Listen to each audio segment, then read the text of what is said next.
Hello and welcome to the Folk Music Academy. I'm Ingrid Henderson and I'm going to show you how to develop a tune that we did previously called Thig Am Bata, or The Boat Will Come. And this is just a bit more in left-hand arrangement, but also adding in grace notes to the basic melody. So what I showed you earlier was...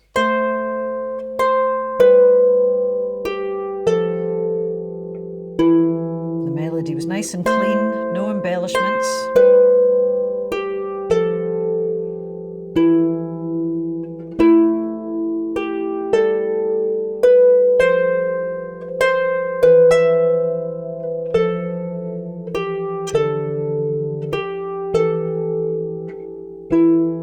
So if we take the right hand, a lot of Scottish music uses grace notes and embellishments, and they might be imitations of, if it's pipe music you're playing, we try and imitate on the harp roughly what's going on.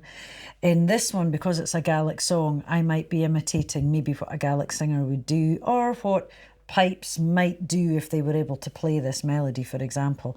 So what I do in the first phrase is, I tend to, when I use grace notes, I tend to try and use the notes I've played already in my grace notes, because there's a couple of reasons. Melodically, they sound good, but also it saves changing your fingering pattern, because there's nothing worse than being happy that, oh, I know my thumb and my second and my third are doing that, and then I have to change it. So what I mean by that is, in the first phrase, I would add in an extra C before I come to that B. I would go...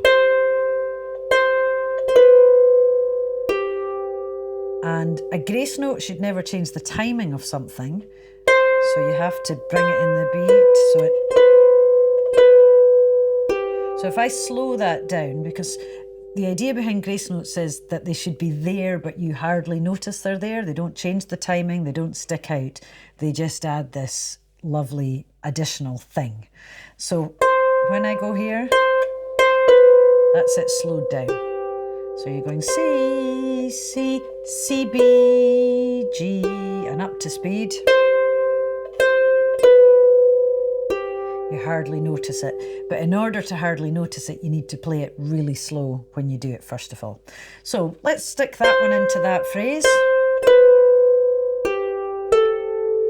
And we'll do it in the next phrase as well.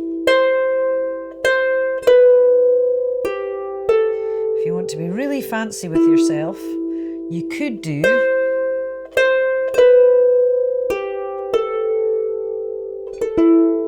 Now that is changing the fingering, and I apologise for that, because I don't usually do that. But that's, instead of just doing a long A to E, you go A, B, E. So that's one that you could throw in, but I don't think I would do that every time. That might just be a one-off. And that's the other thing that makes grace notes difficult. They're not prescriptive, or they shouldn't be prescriptive. It's really how you feel, where you feel you want to colour the music and put them in, where suits you.